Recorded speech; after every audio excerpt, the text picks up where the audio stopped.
Hello, everybody. How are we? We enjoying ourselves? We having a good night tonight?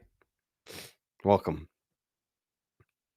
Welcome to the live stream. Edwin Diaz is a Dodger. I'm wearing this jersey tonight in solidarity with the Mets fan base. I feel bad. I'm doing this to let them know that my heart is with them. We got John Morosi joining us tonight from the Winter Meetings.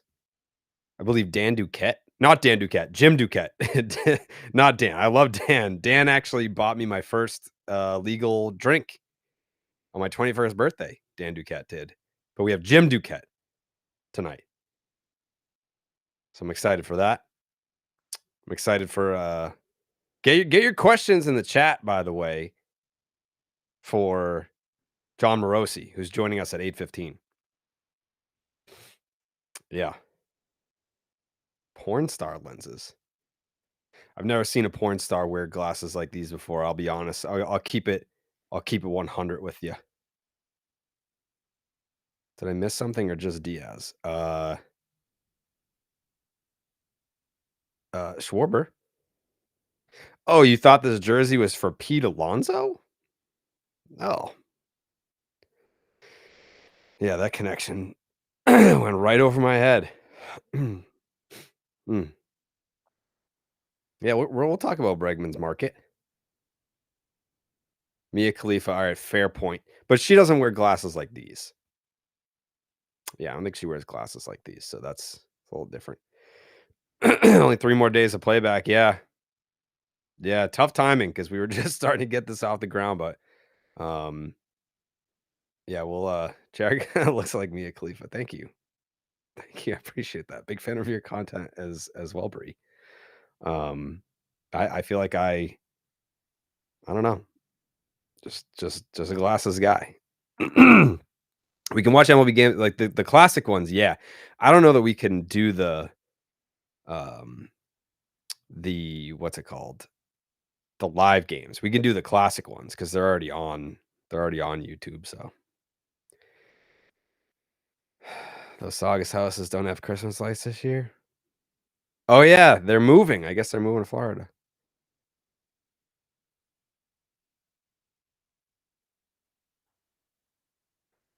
So we'll see. Was dinner already made or ordered? I had to order. Yeah, train's still in North Carolina, and I don't know how to cook. My first Red Sox memory? I don't know. Probably Mo Vaughn riding the horse when they clinched the division in '95. I was 6. I was like, the horses always go on the field after the Red Sox win. Any news from the scoop shop? We'll get into it.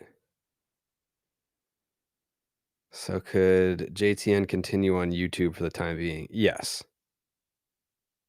Yeah, we can definitely do the all-time classic still. I just don't know what I don't know what the deal is going to be for the live games once the season starts. But if the classics, if they're on YouTube, they're already on YouTube, like full-length games. So, are you going to be covering the WBC, going into games specifically, especially the DR? Yeah, I'm only covering the DR. Yeah, we may. I can't remember if it was the podcast or if it was the live stream when we did the all-time classic rewatch the other night. But I said made a tattoo bet with Dallas that if the Dominican Republic wins the World Baseball Classic this year, I will get a DR flag tattooed somewhere. And if Japan, no, who wins? The USA. If USA wins, Dallas will get a USA flag. I mean, like that's not even like risking anything. It's like, dude loves America. He would do it for free. America! That's a guy that's going to get a USA flag as losing a bet. Yeah, okay. I'm sure those are fair. But again, I'm happy to get a DR flag to represent my country. It's going to be crazy. Your passport picture is going to be wild with a fucking DR flag right above your eye like a Mike Tyson tat. It's going to be sick.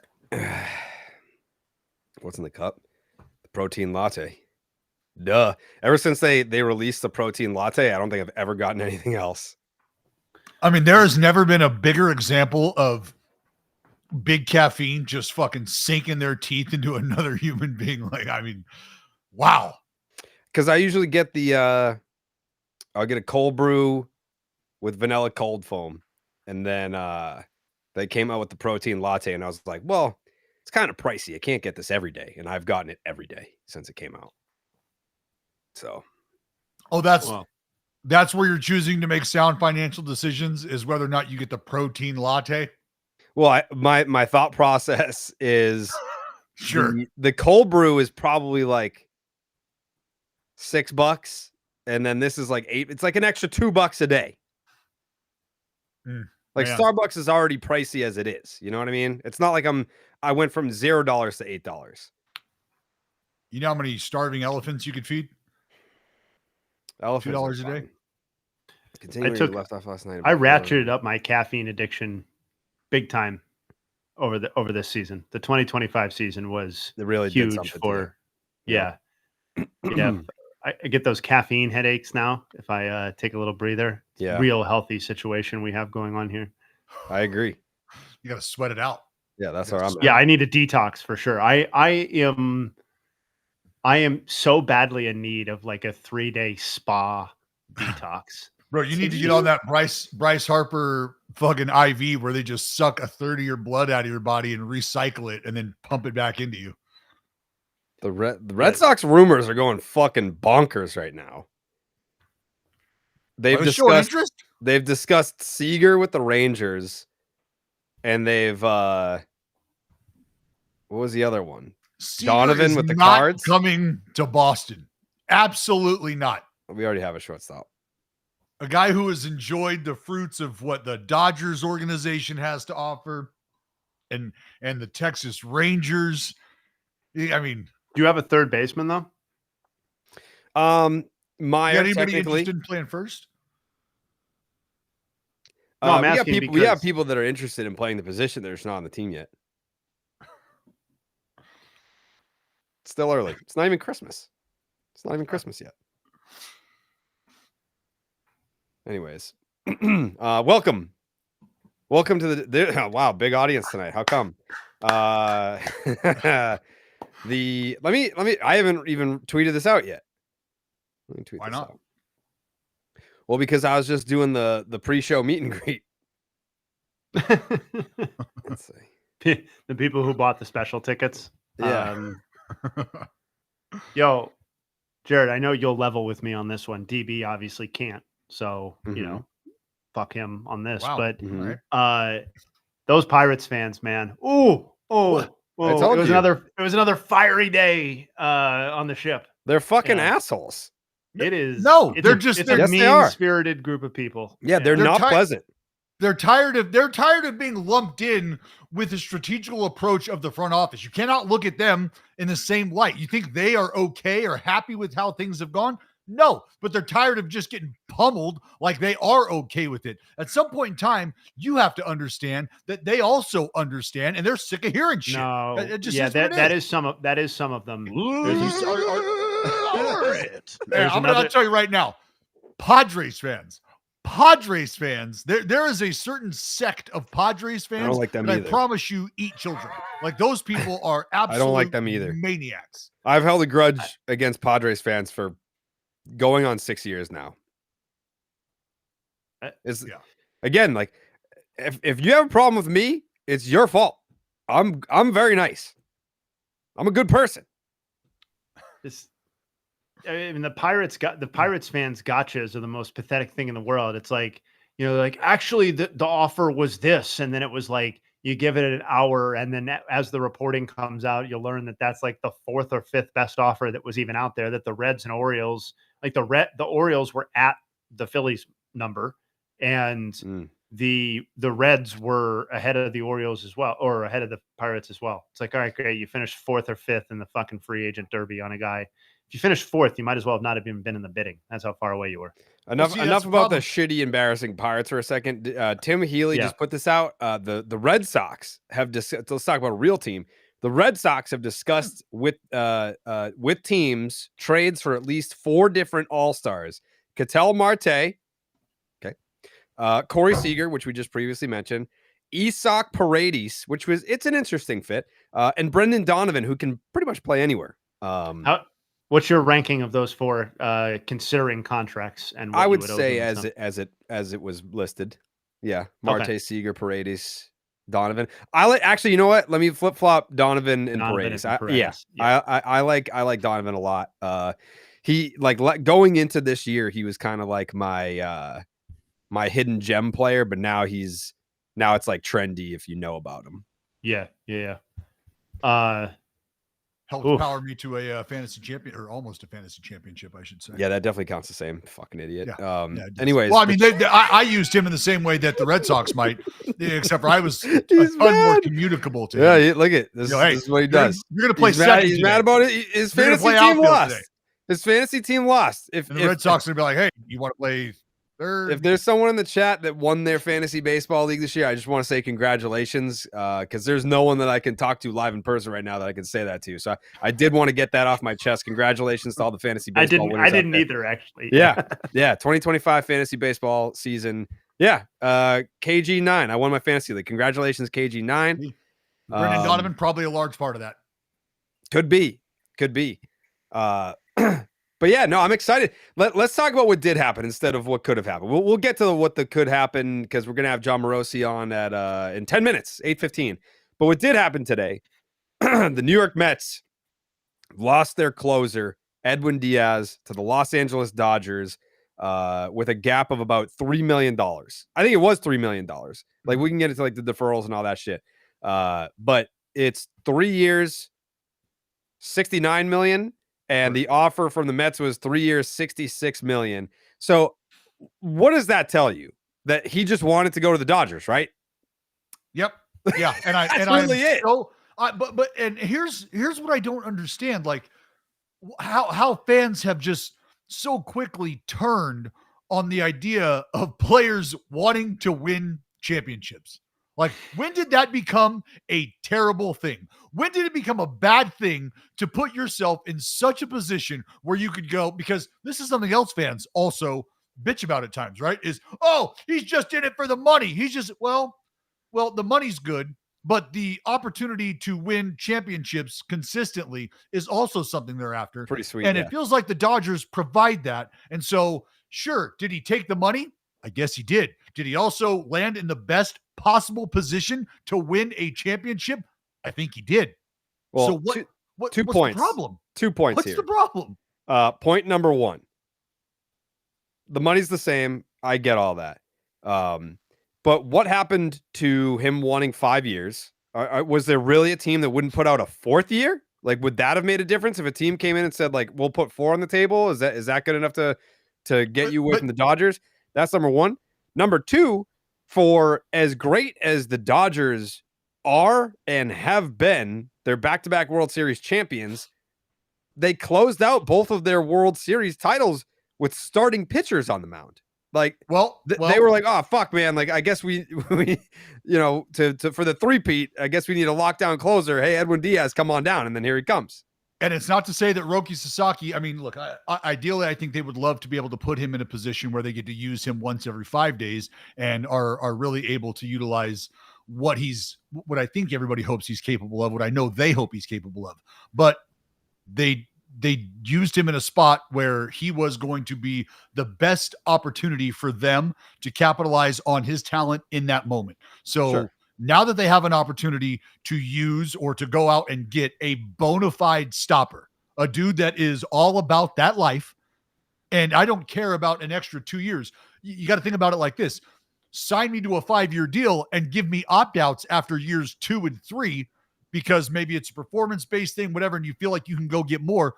Wouldn't you understand that you would probably then be entertaining the courtship of some competitive teams like, oh, I don't know, the Dodgers? And so instead of even going that route and saying, look, I'm holding out for 4, I'm holding out for 5, instead you get the 3-year deal pushed across your desk, and it's from the Los Angeles Dodgers. Say no more. Actually, say less. Give me the money, give me the location, give me the ring. So it was a no-brainer. And That's not like, and I hope people can remind themselves during a moment like this. Baseball is really tough to just win and lose a championship season because of one player. So the idea that Edwin Diaz was going to find himself in a place where he was going to make all the difference in the world, like him going to Cincinnati does not make them the front runner now to dethrone the Dodgers. He's going to need some help. He's going to need some guys to score runs so that he can save those ball games. So the idea of him like wanting to take down the big bad Dodgers and joining another team, that like, stop it right now. If you're the best closer or one of the best closers in baseball and you got a chance to join a juggernaut offense like that, buddy, that is what you are. I'm here to save those games. And you know what? Maybe I don't even have those many opportunities because we're kicking the piss out of everybody. Fantastic. But when they do need me, I know how good I am. Let's roll. Rapid fire. I was surprised at how modest the contract was. I know it's an average annual value record, but based on what his request was, what I thought he would end up getting, 3 and 69, actually seems incredibly reasonable, particularly for a team in the Dodgers position. Secondly, people can point to Ohtani. They can point to other things about the Dodgers' large S, but I feel like them getting Tanner Scott and then going the very next offseason and being like, well, yeah, that didn't fucking work. We'll see what happens with him. And then being like, we're going to take Edwin Diaz is like just as ridiculous as anything else they've done. It's great. Was anybody complaining about the offer having deferrals in it? Because I think everyone is just numb to that. And it wasn't crazy deferrals. No. I think the AV was still what, like 20? Yeah. Yeah. John Morosi, the latest of the JTN guests who are there. He is. That was faster than Kenny Mayne figured it out. We just got to get him to unmute himself. Got to unmute. I believe in you. There he is. Do it. Let's go. All right. Yeah. John Morosi. All right. We have done it. I cannot believe that I beat Kenny Mayne. That's like I'm going to put that on my new bio. How about that? Yeah. Yeah. We got to start timing like the average duration of a guest who joins and the time that it takes to figure it out. It's not easy. Trust me. They don't make it easy. That's why they're going out of business in 3 days. But outside of that, this was very impressive entrance. Boots on the ground in Orlando, Florida for MLB Network. John Morosi, the chat is already geeking out about, the lanes that we could go down today. We were just talking Edwin Diaz. When you saw this news or when you heard about this behind the scenes, did you think that there was more to it than he just wanted to play for the Dodgers? I mean, for that gap in money, I mean, what was the reaction? Well, first of all, thanks for having me on the show. Great to be with you guys. Thanks for all you do for the game. I believe, and I saw the report from Mike Puma that really rings true, which is that the recommendation from Edwin's brother, Alexis Diaz, to say that this is a place that you want to go. They make you better there. And oh, by the way, you got a really good chance to win a ring. As I was hearing Dallas talk about this before we started the conversation, it's a pretty compelling sales pitch from the Dodgers right now. Look at that ballpark. Look at the superstars. Look at your chances to win. Look at the reality that the Mets did not make the playoffs this past year after going to the extent that they did last offseason. And Joel Sherman, we were just doing a segment less than a half hour ago on MLB Network, and Joel made a really good point, which was Diaz was a really important person to keep the Mets clubhouse together, which, by the way, based on many reports, was not exactly the most harmonious group in baseball last year. And so now you go from what was maybe a fractious clubhouse environment, reportedly, to a situation in LA that literally could not be better in terms of the quality of players and people that you're around every day. This is a decision that other players have made, by the way, when the money has been close and comparable.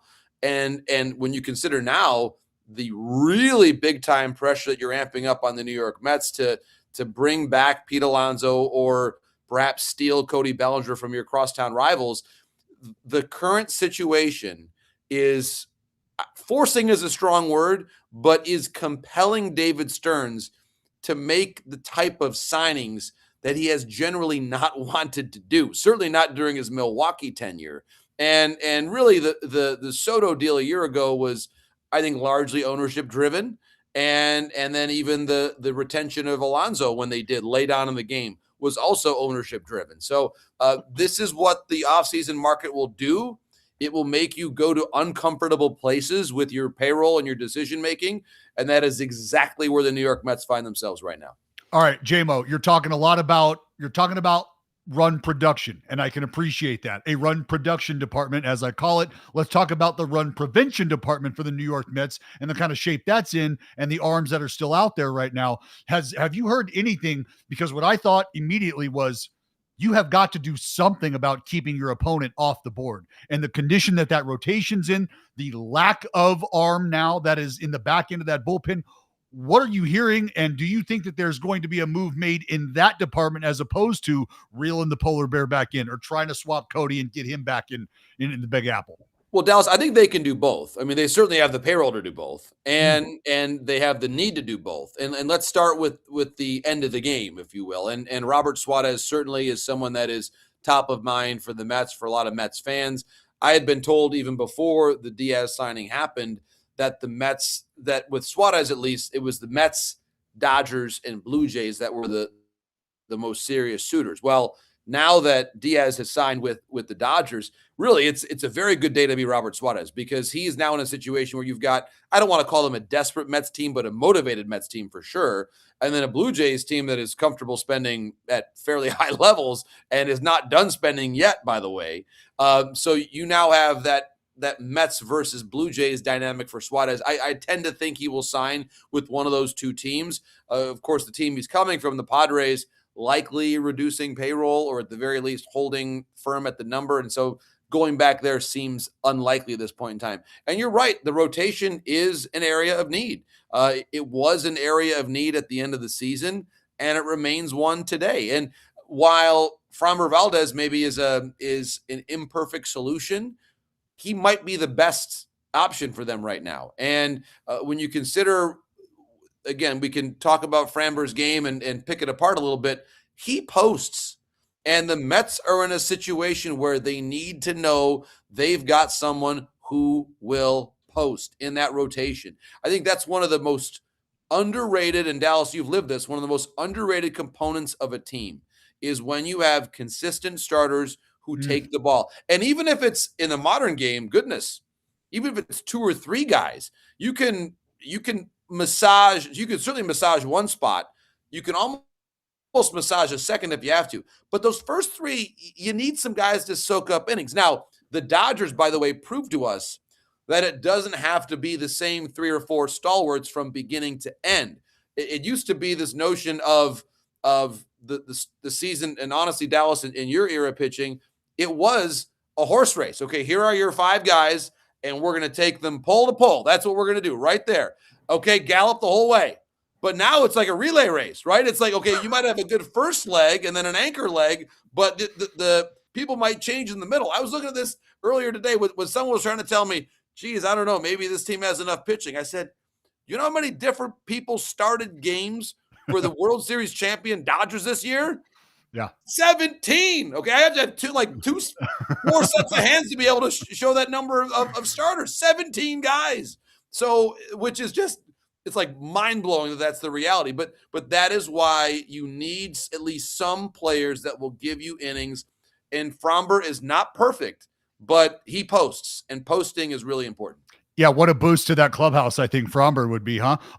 John, let's talk about Framber now. I highlighted Philadelphia as a spot, as a potential landing spot for Framber for that very reason. The question mark maybe around Zach Wheeler and what that bounce back is looking for. Is Framber, in your opinion, right now the number one ticket item in terms of what's available in the starting rotation on the market? And do you hear anything other than the conversations we're having right now about potential landing spots? I think there's an open debate between him and Ranger Suarez, I believe. And certainly Ranger has got the postseason experience, maybe not quite as many regular season innings in recent years as what Framber's been able to put together. But there's a real debate, I think, between the two of them. I think Ranger Suarez, and by the way, if you look at Ranger, if the Mets were to sign him away from the Phillies, at least that, and again, to what that's worth on December 9th, that would feel like a win for the Mets. You're signing away someone from your rival, I think. And again, you're not making multi-million-dollar decisions to help your fans feel happy before Christmas, but that would, I think, answer some of the questions at the very least. And I would say one team we haven't talked about yet that is, I think, a significant player in a lot of this is the Giants. The Giants, we know, met with Framber. I think Suarez is a fit for them too. The Orioles seem to be still in the market potentially for a starting pitcher. In addition to some bats, of course, there was a report that they equaled the offer for Schwarber, which stands out to me a little bit in that they're talking with Schwarber's representation, who, by the way, happens to be the same representation as Kyle Tucker. So file that one away.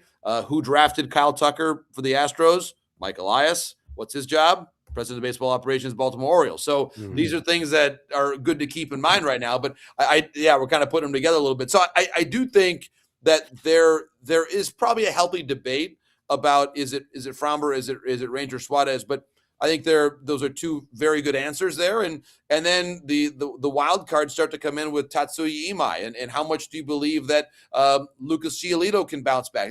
Then you kind of get down to other tiers. Zach Eflin's one more name. But I do think that the top two lefties there in Framber and Ranger Suarez are the two that we're hearing about the most right now. And honestly, it would not surprise me if one of the two of them signed this week. So earlier today, you did a stream with John Heyman, and you said the team I'm watching on Ketel Marte is Boston. Yes. The Red Sox are the ideal team to make a move like this. And then later on, you tweeted the Red Sox are viewed as stronger candidates to land Ketel Marte than their AL East rival, the Blue Jays. So I will say this. Today was the first day that I got like some, people talking about Ketel. Like, obviously, it was reported and it was out there that there was interest and that the two were linked. But today was like the first day that there was some movement on like the back end that it trickled down to peasants like me. Did you hear anything today about that you weren't hearing previously that kind of got you talking about it a little more? Like, why do you feel like they're so strongly linked right now?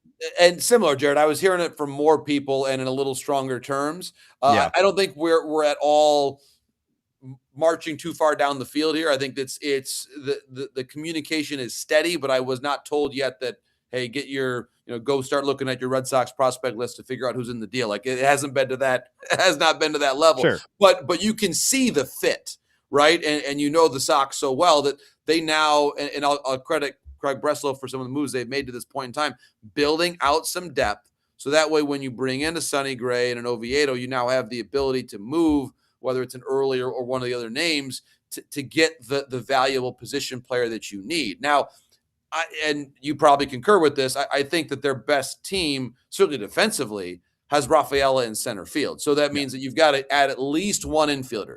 Now, I've seen Bo Bichette's name linked there. I do believe that the Red Sox have interest in Bo. What's interesting to me is we don't really know.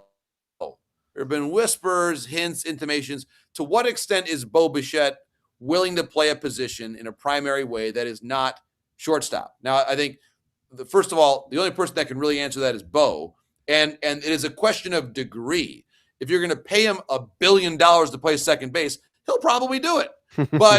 But there's a different price point there where it's south of that, where he probably wouldn't do that. So that's something that really right now is only known to Bo. And I do think that wouldn't it be an amazing American League East story if he leaves Toronto to go to Boston and what that would do to amp up that rivalry, which I think would be fascinating. But I think what is in some ways slowing down some of the Bo to Boston conversation is that certainly he still has a high asking price. And listen, he should. He's a great player. But there are other options for the Sox at that position, whether it's, again, Marte, Brendan Donovan. I don't think that the Rays would be eager to trade Brandon Lau in the division, but I see a fit there a little bit. He's the type, I mean, could you imagine Lau playing a full season at Fenway, how productive he would be? So there are some trade fits there that in dollars are going to be less expensive than spending for Bo Bichette that I think is leading to a bit of a staring contest. And it's just now going to be a matter of, to Craig Breslow, how willing is he to give up some prospects of high value to bring back a player of Ketel Marte's caliber. And by the way, I tend to think, and this is, I'm sure Sox fans are dreaming about this possibility. Can you bring in Marte and Bregman? Could you do both? Technically, sure. That'd be a lot. That'd be a pretty big expenditure. But you could, I guess, have Bregman play third, Marte play second. You probably at that point in time be trading Duran. So there are ways to make it all happen. I tend to think it's probably an either or as a practical matter. But if the Sox are really serious about overtaking the Jays and looking at the big landscape here, they're probably more than one player away from being an American League champion in 2026. We talked about this on the podcast this morning, the market for Pete Alonso and how actually it was yesterday, but it's the Mets, it's the Red Sox, the Orioles are kind of floating around. Like if there were going to be that third team that would come in, and we saw that today it was reported that the Orioles had matched the offer that Schwarber got from the Phillies, which I thought was very impressive, at least to say that they're trying. But talk to me about his market. Why would the Mets all-time home run leader be a player that the Mets didn't just say, like, take care of it the way that the Phillies just took care of Kyle Schwarber, saying, we're not going to let this guy get away. We know how important he is to our lineup. We want to get back to the postseason. You know, he's a homegrown player. Like all the things that you would think they would be saying about Alonso is what the Phillies said about Schwarber. And he's not the homegrown player. He doesn't have the same significance franchise-wise. Like, why? Like, can you fill in the gap for me? Is like what, like the perception of Pete Alonso with the Mets? Yeah, Jared, it's an excellent point, and I think you're delineating really well the difference between the Phillies and the Mets right now. And let's also just think about leadership styles. I've covered Dave Dombrowski for a long time, going back to Detroit. He is almost always, and certainly he has an owner in John Middleton who supports this. They love their stars, and push comes to shove, they're trying to win a championship right now, and if it's going to cost you one more year and more money than you want, Dave Dombrowski, more times than not, whether it was extending Miguel Cabrera, signing Prince Fielder, signing Victor Martinez, you go back through his time, and then even with the Red Sox, extending Chris Sale probably earlier than he really had to. This is how he does things. And then David Stearns is quite the opposite. Yes, he brought back Pete Alonso last year, but it was late in the game.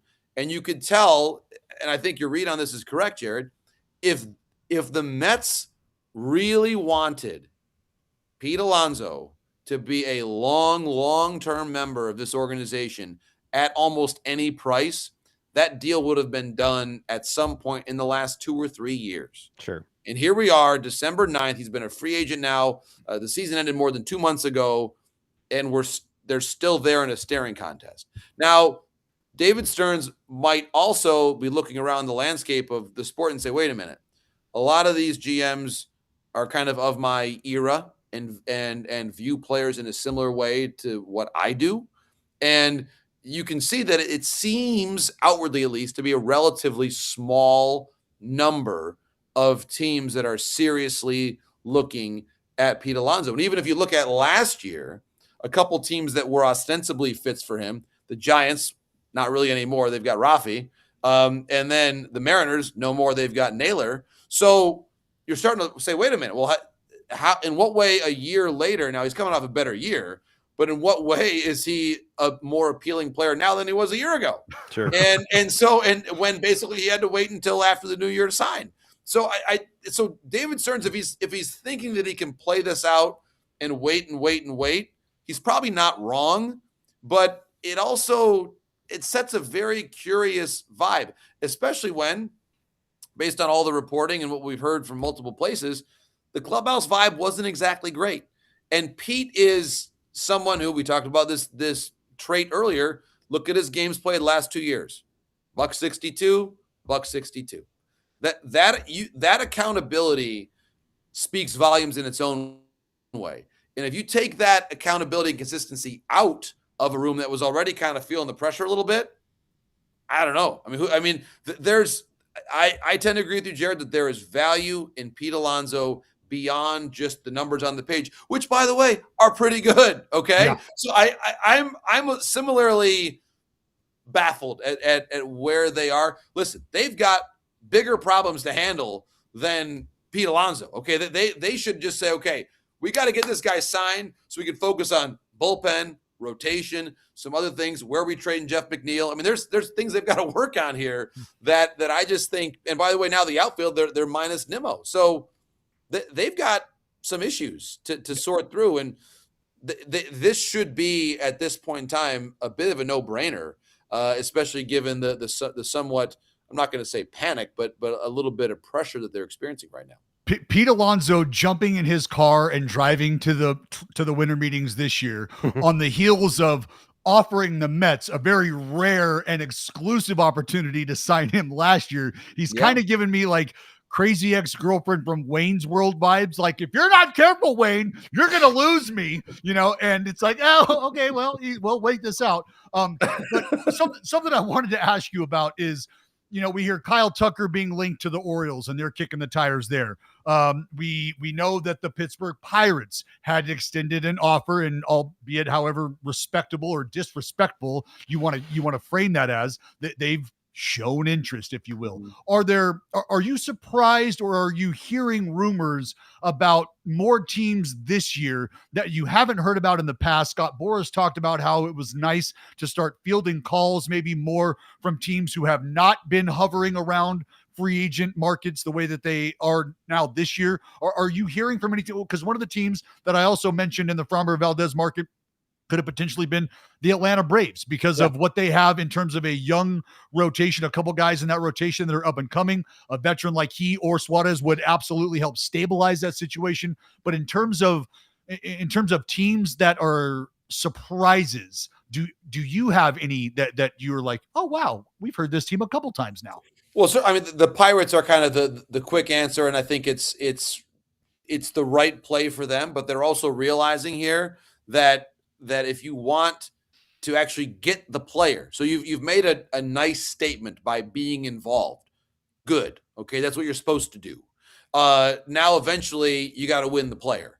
And I've made this point before that the Nationals had to really overpay to get Jason Worth. The Tigers before that had to really overpay to get Pudge and Maglio. And when you're a team that's kind of coming back from the abyss, you need to make a bit of a grandiose statement to announce that you're back. And you usually do that by overpaying. And I made this point earlier today, and I think it's true. I emphasize think. I've never been a GM, but I think this is accurate. That when you're at this arc of your journey as a team, and even the Blue Jays to some extent lived this in the last couple of years, you have to overpay probably once, maybe twice, on a significant player to eventually earn yourself the right to pay more of a market value. Okay. You basically have to overspend a little bit to say, hey, we exist. We're here. We're players now. We're serious about this. Think about the Marlins all those years ago. Now that didn't go well when they signed. I mean, think if I can remember. So Josh Johnson was already there, but it was Burley. It was Heath Bell, Jose Reyes. They tried for Albert. They wanted everybody, okay? And it didn't work out. Like a year later, the whole thing had changed. But they had to make a statement, and they did. And I do think it's healthy for the industry, and we're still relatively early in this signing cycle, but it's healthy when it's not all the Dodgers and the Phillies, which today, by the way, it was. So we are not a sport where it's all equitable. We are still a big market, middle market, small market, and things tend to be reflective of those realities. But you have to, I think, spend bigger than you would want to, or else, especially when you're one of those up and coming teams, you're going to finish second or third. I mean, on every single one. And the other team I'll mention that was involved on Schwarber was the Reds, and their pitch was real. As I understand it, of course, he's from Ohio. They brought him down to the ballpark for a visit. They really put on the recruiting pitch, and I'm glad. The Reds, that's a great baseball town. And if they had landed Schwarber, who's from Middletown, Ohio, just up the road from Cincinnati, that would have been their biggest offseason move since Griffey. And that was 25 years ago. That would have been massive. And so at least they're back in the conversation. Hey, they made the playoffs this year, which, by the way, the Mets did not do. So the Reds are like, hey, we're a playoff team. And that's good. When you make the playoffs, I was glad, for example, the Mariners brought back Naylor. the Reds at least made a real effort to bring in Schwarber. That's what's supposed to happen when you make the playoffs. You're supposed to use it as a building block. So I think that there's more good than bad going on right now in the market with teams trying to get involved there. There were some exceptions. The Padres obviously going through a bit of an ownership situation, which you understand. It's isolated, but I think you understand it. But in general, I think we'll start to see a bit more spending, hopefully from not the necessarily name brand teams here in the coming days. John, thank you so much. I know it's a very hectic time at the winter meetings, and I'm sure you're having panic attacks and anxiety thinking about looking at your phone. So I'm going to let you get back to that. But we very much appreciate you coming on here and answering some of our baseball questions. I'm sure the listening and viewing audience very much appreciates that. Well, Jared, Dallas, and Jay, thanks for having me on. I appreciate it. Thanks for all of our viewers and listeners today, and thanks for all you do to cover the game, man. It's a beautiful sport. We appreciate what you guys do. Absolutely. Right back at you. That's John Morosi, brother. MLB Network. Catch him on there.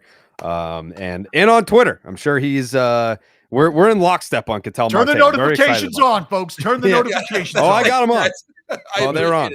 Thank you. Yeah, they're very much on. So now we need to talk a little Schwarber, and I feel like it's not something that needs to be super thorough because my reaction to it, what I tweeted, this is exactly what I thought was going to happen. Phillies, 5 years, 150. Done.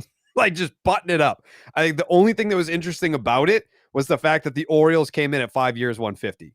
That was interesting to me. I don't care about any of the other teams that were in on Schwarber or what their offers were. I think the Orioles matching the best offer was interesting. And Dave Dombrowski, when Dave Dombrowski wants a player, very seldom does he not get the player. I can't think of many instances where Dave Dombrowski doesn't get the player when he's dead set on getting the player. What do you guys think was, because all things were equal, what do you think was the deciding factor for Schwarber? If you're looking at the Baltimore Unfinished Orioles, business. That fucking the Philadelphia Phillies. That window, I mean, the window that opened in 2022, it's not even starting to. It is closing. You know, like you've already had Dave Dombrowski calling out Bryce Harper for not having an elite season. He's like, it was a good season, wasn't a great season. So he's calling out Bryce Harper. Then you have the Zach Wheeler situation. We don't know what that's going to look like. JT Realmuto, he's declined on a performance basis, but he's probably not going to return. I would doubt he returns. Ranger Suarez is going probably somewhere else. So like that window is kind of closing, but I think that Schwarber probably views himself as a big part one of, if not the team captain of the Phillies. And to go out there and have the season that he had in his final year of his contract and to go into free agency, I think he probably made it very clear. I want to come. If you'll have me, this is where I want to be. Yeah. I think it's an interesting contrast between Schwarber and Diaz in that this is where like maybe vibes do matter, because sometimes when the incumbent team matches the best external offer, or comes very close, it can be interpreted as disrespect. And it's like, well, after all I've done for you guys, like you can't even, like you're not going to come with the best offer here. Like what? After all we've been through, really? And there are other instances where if the vibes are good, meeting the external offer is great. Like, let's fucking run it back. Like, let's do it. It's time. And I think, like, I'm not going to speak for Edwin Diaz, but it does feel like maybe that was something that was in play there, and Schwarber was the exact opposite situation. And, you know, why fuck with something when basically all of his best career seasons have come with the Phillies, surrounded by this core group of players. So, and, you know, I read some stuff about the signing, and, you know, there were multiple quotes going on, anecdotes and quotes going on about his work in the community and how much he means. I know you said he's the de facto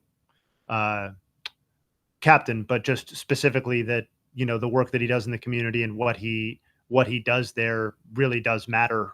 So tough to leave that, I would imagine. Really quickly, I just want to shout out our team, because we already have fucking like clips out the ass from this stream are already out there, which is great. Shout out to the fellas. But yeah, nothing surprised me about that. Like, I mean, I obviously am speaking from a Red Sox perspective here. where, you had the dickheads being like, oh, Preslow's sleeping. Like if you were to pay Schwarber even a marginal amount above what the Phillies gave him, now you're talking about a bad contract. Like he got every year and every dollar that he deserves. Like he maxed out. Like this is like the high end of like what a team should be willing to pay for Kyle Schwarber. But like I saw, for example, like I don't want to call him out because I like him, but like Bill Simmons was mad about the Red Sox not overextending themselves for Kyle Schwarber. And it's like, that's a bad contract. Like if you're going 5-6 years, $200 million for Kyle Schwarber, like a DH, especially for the Red Sox fit, you can make an argument for other teams, whatever, like if he's just a DH type. But for what the Red Sox need, they need a first baseman. He doesn't do that. They need a right-handed bat. He's not righty. And Alonso's out there and he's younger. So I don't know. Like I have no time for the because and you can relate to this, Dallas. I'm in a shitty position where any time that I defend the Red Sox, it's like, well, you're just a fucking corporate shill. Like you're just a mouthpiece for the team. Like, well, no, I want the Red Sox to win, and I want them to put the best team on the field that they possibly can. Would I have complained if Schwarber came to Boston? No. But is he the better fit over Alonso? No. Right. No. I want Pete Alonso. It's just understanding what makes sense, right? Like what makes sense. And I think we all would agree with this is it's really tough. Like you want to land the player, of course you do, but do you want to do it and do it being like financially irresponsible? Because that affects the future.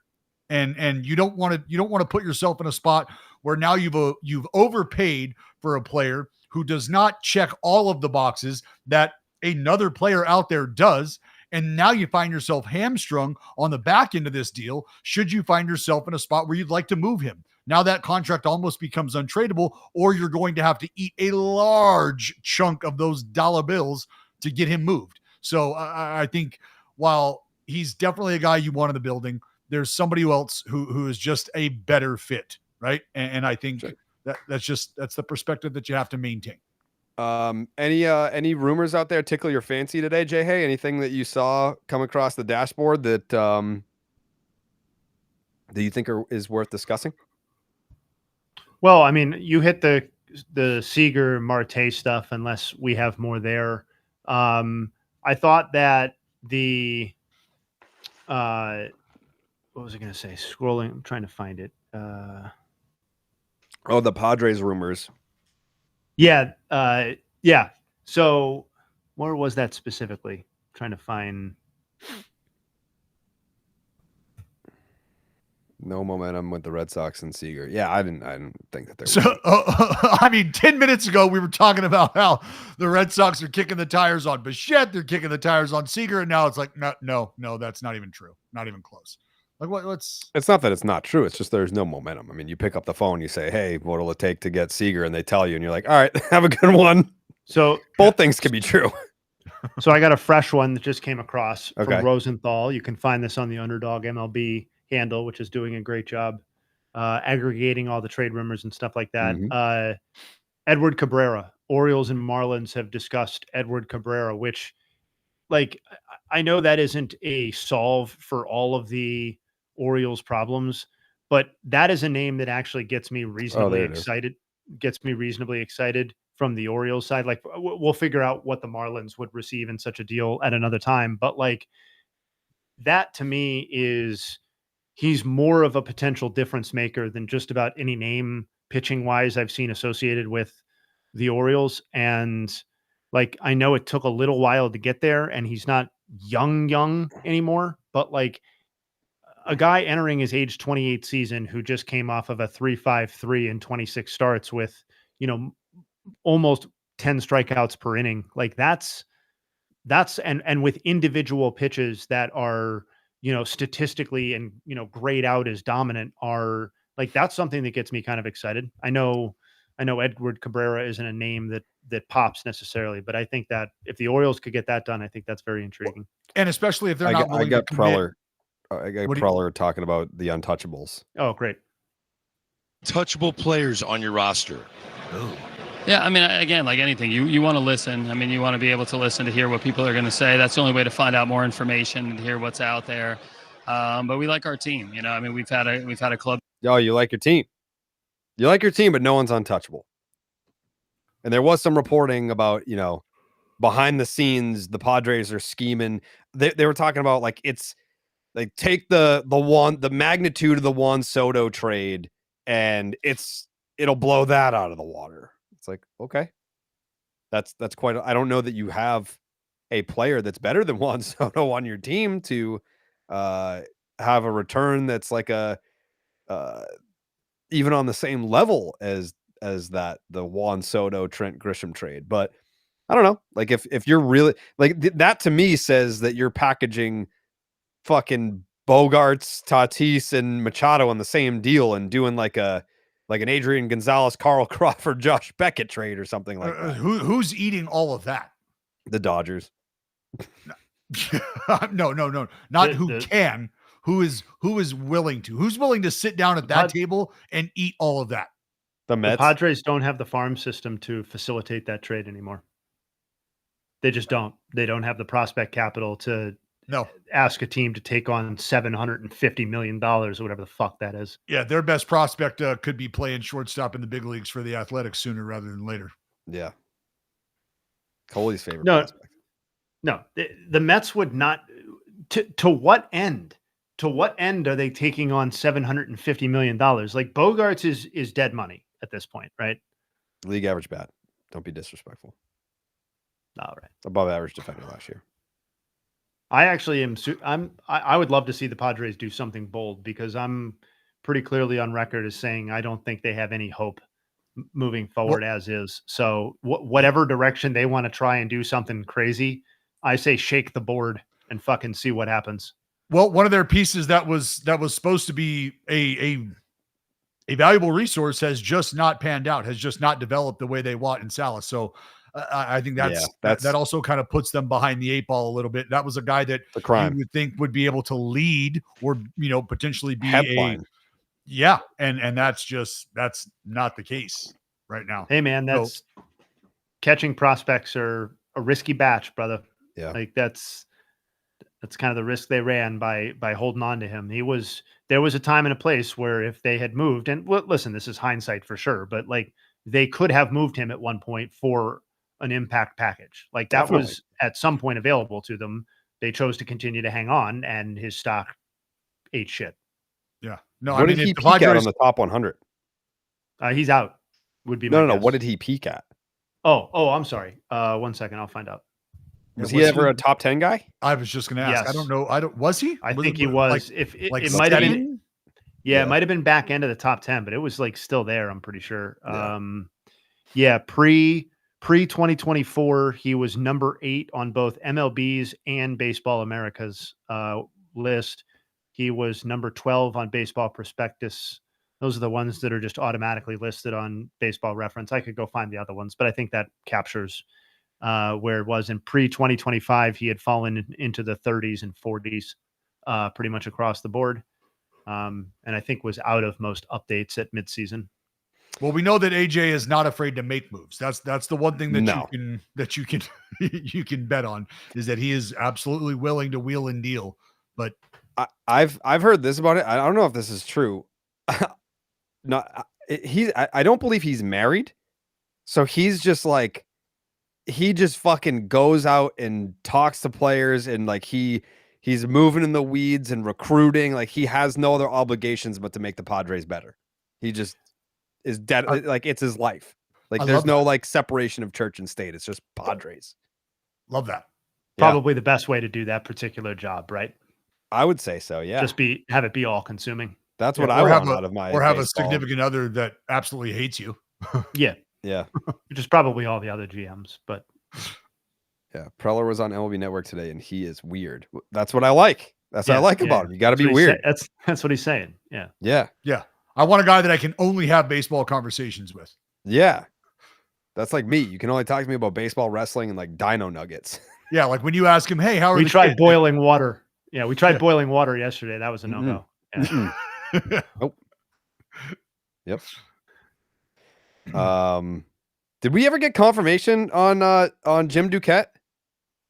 I thought so. I thought we did. We got a hard out, so that means that he had to hard in. Yeah, let's get a hard in. We will respect that hard out, though. So if he arrives at 9:02, we'll get him out by 9:05. Don't you worry. I mean, maybe he's working on something right now. I don't know. Hell yeah. Could be. I think he's working on something that he's going to break right here on this stream. That would be fantastic. Oh yeah, the Titanic and the Kennedy assassination. You're correct. Yeah, we did the Kennedy stuff, the JFK together. Yeah. That was fun. I mean, that's probably like time. the 5th time that I've been to the museum. But yeah, you were a crusty vet at that point. But how was the pizza that your daughter ordered? Well, she's not my daughter, but it was great. It was great. You mean the lady that you had to deal with? Yeah, she's the burden that invaded my home. Yeah, she's out there right now watching Matt Rife. Oh God! That was my reaction too. That was my reaction too. No, I'll say this. I early on thoroughly enjoyed it. I'm going to tell you right now. Me too. I would not be surprised at all if it comes out later that Matt Rife has had plants in the audience. Yeah. I'm just going to get that out there. I appreciate and thoroughly appreciate his quick bit of humor, the setup, I appreciate it all, but I would not be the least bit surprised if that was something also. We put that on like a week ago, and we were like 10 minutes. We were like 10 minutes in. And you shut it down? I turned to Allie and I go, listen, I don't think this is for me. Yeah. Jayhay, not even a crack on my face, man. I was like, what the fuck is this shit? I was like, and she wasn't laughing either. So I was like, we got to pull the plug on this bullshit. Is this the one that just came out that you're talking about? I think it was the newer one, the Christmas one. Yeah. I was excited to throw it on because I was like, oh, this would be great. Like, a Christmas roast, like this would be fun because that's what he does. He just crushes the audience, right? And gives them shit. I love it. But I as soon as I was like, nope, I can't do it. I told Meg, I was like, give me murder and chaos. Give me something else. I can't do this. Yeah. No, I'm with you. I tapped out. I was like, Jim's coming. It was a technical issue, which is, I mean, that's par for the course, man. That's how we do. Yeah. Like you said, there's a reason that playback has gone belly up. Yeah, no, the dog is very healthy. That off. Yeah. Oh, a lot of Scooble buzz. Okay. Mm-hmm. Oh, Dodgers. That's good. Yeah. Oh my God. They could really. Oh my God. Oh my God. If Scooble comes to the Dodgers, I will drive to the stadium right now and set up a tent and wait to greet him. Oh my God. Could you imagine? No, I cannot imagine what the baseball world would burn. It would burn. It would. I genuinely, I don't believe. So when people say, if they don't like the outcome of an election, they'll leave the country or whatever. Like, I do think people would stop watching baseball if that happened. Jim Duquette. Can you hear us? Up? I got you guys. There he is. MLB Network Radio, Sirius XM. I figued it out, boys. It took me a little while. It takes everyone a little while. Don't feel bad about yourself. It is it is an absolute nuisance to get on here. We were just cackling because we saw something come across about Tarek Skubal and the Los Angeles Dodgers potentially being a landing spot. Right. That would, like, I'm not a big the Dodgers are ruining baseball guy. If they did that, I think I would change my tune. I think I would change my tune on that. I think you would not be alone. Matter of fact, there's so many people out there already saying that. But, what's interesting, AJ Hinch, I had him on my show today, and he's like, of course I don't want to trade him, and I don't think we're going to trade him. But then shortly thereafter, Scott Harris, the president of baseball operations, said, I have to do my job effectively. There's no untouchables, right? So there's already conflicting messages out there between your manager and your GM, basically. So I honestly, I think they need to try to sign him and just throw a huge offer at him. 375, 400 million, whatever that is. And if he says no, then he says no. Then you have a little bit easier chance of trading him and getting a little buy-in from your fan base. Because really, in the end, that's all that matters for the Tigers is what's your team look like and what's your own fan base look. It wouldn't be great for the sport. I would agree with you guys on that. But they have so much talent that they could do it pretty easily, I think. Well, and Jim, that was kind of what I was alluding to earlier today on social media is this an opportunity for the Detroit Tigers to make a splash in terms of a position player and bringing a guy like maybe Alex Bregman in, who we know the relationship between he and AJ Hinch and how solid that is. And from an organizational perspective, is that an opportunity almost to convince yourself like, hey, all right, we are here to play. We are here to be serious. We're ready to take that next step. And here's how we do it. We show the guy that we ultimately want to sign and keep in-house, that we are willing to make moves and not necessarily build around him, but supplement the effort that he has given us over the last 2 years. Clearly the favorite in the clubhouse to three-peat for the Cy Young. And I think that could be a potential way to do that. But it does, in the same vein, and you said it because I was watching your show, this is something that you have to strongly consider if you're going to make yourselves better. And we know that with Scooble's representation, probably more prone to see what the market offers him as opposed to signing up early. I believe if that's going to be the case, that number has to start with a 4. But it does feel like the Detroit Tigers are almost in a position where if they can show their hand and show that they're willing to make that commitment, that would almost absolve them of any other responsibility and having to overpay because they've said, hey, look, we made the effort. We've tried to bring guys in. If we're just not his cup of tea at this point, there's nothing much we can do other than offer him the best deal we have. Yeah, right. And we just saw it with Toronto, right, with Vladdy last year, Vladdy Jr., right? So they were having a hard time signing guys. And part of it was what the question would be if I was trying to sign it, and you guys know this, sign in Toronto, well, what is Vladdy Jr. going to be here? And they had no answer to that. So then they sign him in spring. Now all of a sudden they're making trades. They're getting Dylan Cease this year. It changes the entire perception of the team from other guys you're trying to recruit. So if you're Detroit and you're Bregman, right? Same agent, by the way, Scooble and Bregman, Boris. And Bregman says, well, okay, I'd like to sign there. You're going to offer me something you gave me last year, 180 or whatever. But where's Tarek Scooble going to be? Is he going to be there or not? I need to know that answer before I commit and sign there. And so it's that that whole age-old thing, like, you really need to try to get Scooble done first, in my mind, unless you're the highest bidder on Bregman, which Detroit could be. It seems like, the Cubs aren't going to go that high. It doesn't seem like the Red Sox are going to go that high. So, there's that bounce back and forth you got to have to try to figure out. But I think Bregman, that's the perfect fit for him. And I also think Scooble, obviously staying there, is the perfect fit. And they could do both. And I think they have the payroll flexibility to do it. So I'd love to see that happen. Side note, Jim, as a former GM yourself, we've been there a couple times. We've heard legendary tales from many baseball executives.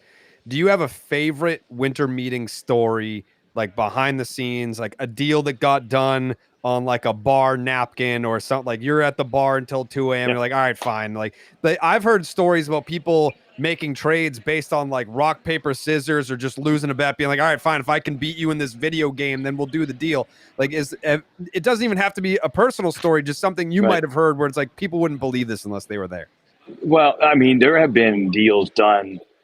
I know that two teams have come to an agreement at that 2 or 3 o'clock in the morning hour where the bar was still open late in the main hotel. And obviously, there was, usually this would be at the GM meetings or a private bar at the winter meetings where there's just the teams that are there. And then the general manager wakes up the next morning and says, I can't do that deal. I had too much to drink. I don't even remember the conversation. Right. Yeah. So there were a lot more of those moments, not that long ago, like 15 years ago. Now it's a little different and it's changed. I always have ones behind the scenes that I love to talk about. When when I was with the Mets, I was assistant GM, and we made an offer to trade for Griffey Jr. And there's been a couple of articles written recently on this, but this is before the Reds got him. So this is going into the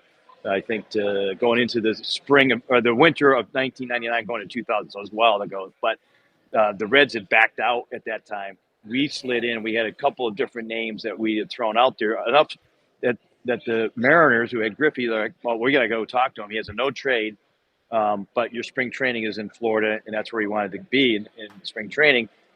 But Pat Gillick, who is the GM, goes, I'm only going to give him like 10 minutes to decide, because he changes his mind all the time. I'm not giving him 24 hours notice. And that's all Griffey wanted, was at least a day's notice to talk to his family about it and see if he would be okay with it. And because he didn't give him that time, he rejected the trade for the Mets.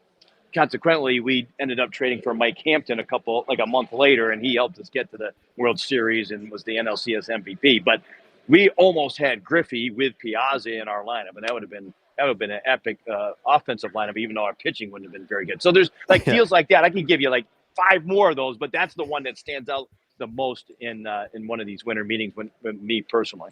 That's awesome. Yeah, imagine almost trading for Ken Griffey Jr. Like, yeah. Well, yeah. I mean, Steve Phillips was our GM. I was the assistant. Omar Minaya was the assistant.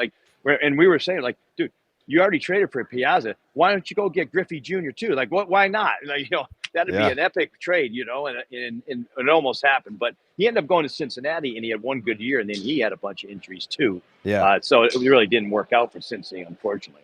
I've had this conversation with other executives, and I've asked them the same question, like active ones. I want your opinion as a former GM.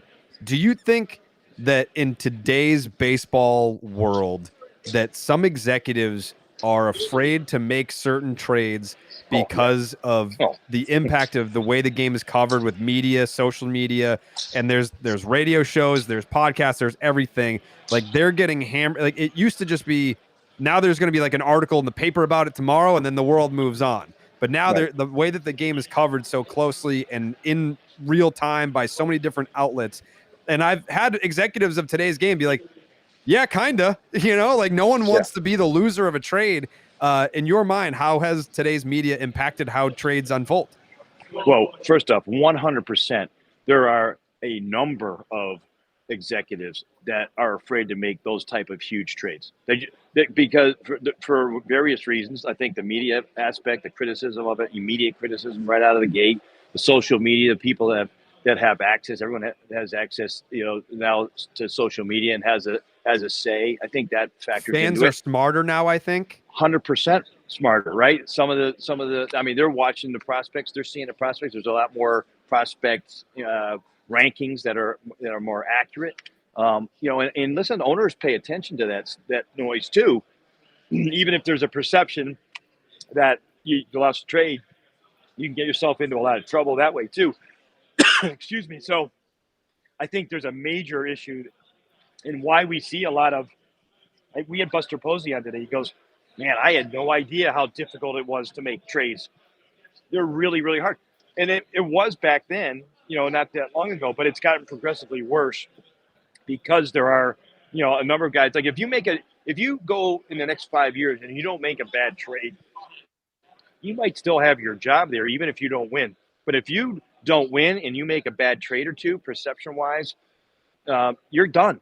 And, these jobs are hard to come by, as you guys know. And I think that plays into it too. So there's like a multitude of factors why I think I see some of these guys afraid to do deals. Jim, we just saw that it's come across the board here that the Pirates have landed Gregory Soto, and that by no means is a big needle mover by any means. Right. We understand that they swung and missed on Schwarber, and I talked about this with John Morosi as well. Whether or not you feel like that was a respectable or disrespectful offer, that is what it is. But I'm curious, because of your experience, this is not your first, second, 10th rodeo here. You've been down this road several times. Are you hearing, or are you surprised by any sort of interest that maybe some teams that you haven't heard of in the past starting to show interest and starting to show presence at this time more so than we have in the past? And if so, who are some of those teams? Well, I like the fact that Pittsburgh is being aggressive. We spoke to Ben Sherrington, their GM, earlier today, and going after Schwarber, and they went after Josh Naylor before he signed with the Mariners. They offered him about $14 million less, which is about 20% less than what he got from Seattle. Like, if you're in this with Pittsburgh, we know you have limited finances in certain type of deals, these perception-wise. But for anyone to go there, you have to give them way more money, and you got to give them an extra year. I had to do that when I went from the Mets to the Orioles. For us to get any type of reliever to go there, because it was a bandbox even back then, we had to give relievers that normally would get 2 years a third year. Pittsburgh has to do the same thing with like when they offered that to Schwarber 4 years, it was kind of laughable. He's like, come on, he's going to get it 5 years to even be in the conversation. You have to go 6, right? So, that's why for me, I like that they're showing an aggressiveness, but they haven't shown a willingness to go further. In Miami, we're going to wait and see. Miami, you heard a lot about them too. They've been reluctant to spend a lot of money. Those two teams, to me, are, and Pittsburgh was playing better in that last year. In Miami, certainly, they were like the last weekend of the regular season. They were still kind of in the mix for a postseason berth. So I think for me, those are two teams that, we're hearing in the discussions. And then the Orioles, where I used to work, they're being more aggressive too. And I think, even though they haven't shown yet that they're going to spend the money, I think they're going to be the front runner on like a Pete Alonso coming up, the way this all is starting to shape up. So that's I think a sleeper team right there. I like it. Jim Duquette, thank you so much. I know you have things to do. We appreciate you making time for us tonight. This is you should definitely come back. We gotta talk more. We can do it. We're enjoying the old time stuff too. We gotta mix and match and do all that as well. Yeah, we didn't even talk about Diaz and how ridiculous that one was. I didn't want to get you all bent out of shape and upset, but come on. You fell short by $3 million. Come on, what are we doing here? Well, you know why? Everybody wants to be a Dodger, Jim. Everybody wants to win. Everybody wants to be in Shohei's locker room. It's crazy. Yes, apparently so. That's Jim Duquette. Thank you so much for making the time. We appreciate you. All right, man. Talk to you. See you. Thank you. Okay. Quick shout out to Jim Duquette because he was absolutely battling that frog in the throat. He got through it. Much appreciated. Way to hang in there. No doubt. I love the fact that we are hearing, and again, to whatever extent it is, I'm going to go to bat for the boys on the ship because I know you two are ready to fire your fucking cannons and sink it. But the fact that it's multiple analysts, multiple GMs who are talking about, hey, you know what? The Pirates have kicked the tires consistently around here. I like to hear that. Have they kicked the like tires or did they? Yes, they did. Yes, they did. Real offers, real dollars, real American dollars were offered. Did they tap the tire? So the goons like you will go on the airwaves and be like, they tried. They did competitive offers. They made the offers just good enough so that you would get duped. That's what happened. Hey, I mean, it's a lot better than them not offering anybody anything. I can tell you that. Yeah. Is it? Because then we have to spend time talking about them. Well, you know what? At least they're trying and not just showing interest. Because there's another team who fancies themselves a real competitor. You know what, Dallas? You're a curmudgeon. You know what? I didn't want to say it. I don't want to say that tonight. But you are. You're a curmudgeon. I don't think so. You are. Yep. Yep. The chat's mortified that I had to stoop to that level, but it is what it is. A crumpet. Yeah. All right. Is there anything else you guys wanted to talk about tonight? Oh, people want me to talk about the Scoop Shop. Scoop Shop's popping off right now with some stuff. There's a difference between like the Scoop Shop's heating up and we're kind of just throwing around ideas, things that we heard.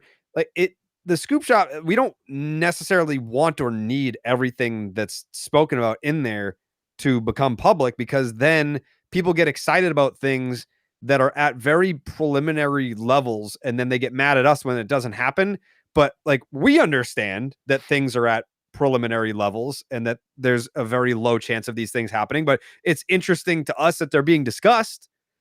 You know, like that's why, we throw it around with each other because we know the deal. Like, cool, we can talk about this. For example, the whole Kyle Teal thing, like that was in there and it's like, oh, cool. Like the Red Sox that'd be funny. Like if the Red Sox traded for Kyle Teal and, welcome him right on back after the Crochet trade. But like, we also have an understanding that like, that's probably not going to happen. Like it's interesting that the Red Sox are picking up the phone and being like, hey, I know we just traded him there, but how about you give him back? Like that's interesting to us, but we can't put that out there. And then everyone's like, the Red Sox are going to get Kyle Teal. And then if they don't, they're like, you fucking lied. You liars. I don't trust you. You're looking at this all wrong. I'm with opening day Mike, Jared. You want somebody to sell accuracy? Go somewhere else. you need to start selling hope, pal. Yeah. You need to start selling hope. Okay. Yeah. That's where you need to be. I do have a final thought. Shout out to Harold Baines, who was able to net the Chicago White Sox the first overall pick in the draft. The Athletics will pick 8th, but Harold Baines locked down the number 1 pick for the Chicago White Sox. Go Pale Hose, go Southsiders. Suck on that, Jayhay. Suck on that. Yeah, Hall of Famers just doing Hall of Fame shit for his franchise. Nobody's done more to glorify. Harold was a deer in headlights on that stage. He really was. Like the White Sox ended up with the first pick, and he was just like, well, they all were, because when they were announcing like who was representing them, like it was great because everybody kind of gave like just a stoic look, and I don't know that they even knew they were being announced and have their picture on television. Well, they were moving lightning fast. Well, I know, but then it got to Brett Phillips, and he went from this. He was like, well, yeah, that's why they should have they went from like 18 to 1, but when they got to there's only 2 left, they should have been, and the number 1 pick goes to, because obviously we know fucking if you announce 2, we know who 1 is. Just announce 1. Yeah, well, next year. We'll put it in the suggestion box. Yeah. But no. Yeah, someone asked about the is the Marte smoke at least active? Yes, I will say that. Like today was a day that like I was getting like little birdies talking about Marte. Everything else previously to today was all like reported stuff on Twitter. But yeah, the birdies were chirping today on Marte, so that's why I was like, all right. What names have been floated from Marte? The names that they're out there. They're out there. I want to say that there was like a report that Marcelo Meyer was a name that they were talking about at the trade deadline this year. And I'm sure that's going to be a thing coming around back again. And Merrill Kelly for Connolly Early was discussed. I'm sure they're going to want Connolly Early as well. So that's just part of it. But we'll see. We'll see. Anything on Bregman? No. I said the other day, I was like, I when I thought we were going to the winter meetings, I had asked him if he was going to Orlando, and he said, "What's in Orlando, brother?" And I was like, "Oh, so it's going to be another February signing." Jared, why do you wear other teams' shirts as a Red Sox fan? I only wear Red Sox hats. That's fucking cool, man. I have like a jersey for probably 20 of the teams. Yeah. Like I'm wearing this, by the way, this is a Pedro Martinez jersey. This is a Pedro Mets jersey. I wear jerseys of other teams because I just love baseball. And I'm wearing this one specifically tonight because I feel bad for Mets fans because of the Edwin Diaz going to the Dodgers thing, and also to troll a little bit about Pete Alonso because I want him on the Red Sox. It's a dual meaning. It's a dual meaning.